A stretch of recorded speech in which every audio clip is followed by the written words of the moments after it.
हम और आप, मैं इसलिए कह रहा हूं, यहाँ हजारों लोग सुनेंगे, दोपहर का भोजन पाके चुकते हैं, तुरंत जो है शाम नु की बनाना है। अरे बाबा, तू अभी तो दोपहर का पेट में पचा नहीं है, मीनू पहले बन जाएगा। ये उदर का वेग है।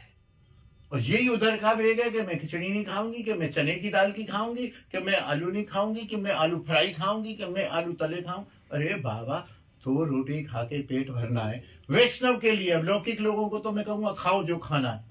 हम आप लोग जो भजन पथ में आए हैं, सब कुछ छोड़ के आए हैं, और अपने आप को हम चाहते हैं कि लोग हमसे भक्त कहें। लोग कहीं ना कहीं, हम तो अपने आप को भक्त समझते ही हैं। अभी भी मैया से बात हो रही थी, उनका बिल्कुल नहीं हूं मैं भक्त, गलत फहमी में मत रहना।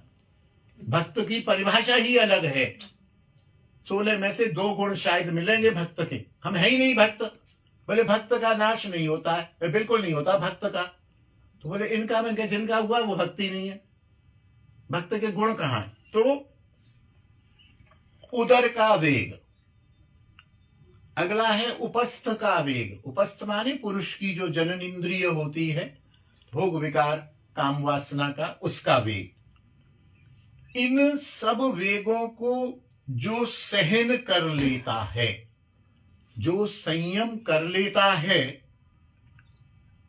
अर्थात जो व्यक्ति किसी के प्रति वाणी द्वारा कठोर अपशब्द नहीं कहता,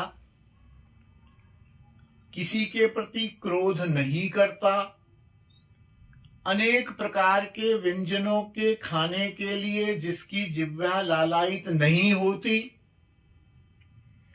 जो कभी अधिक भोजन नहीं करता, जो काम के भोग के वेग को रोक सकता है, वह धीर पुरुष समस्त पृथ्वी पर शासन कर सकता है।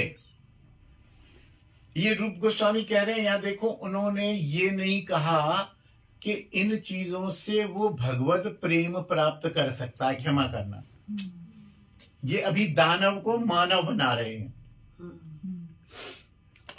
ऐसा भी कह देते ना कि जो इनको कर सकता है वो तुरंत ही प्रेमा भक्ति को प्राप्त करके ठाकुर की चरण सेवा प्राप्त कर लेता। नहीं कहा, अभी पहले मानव बनो।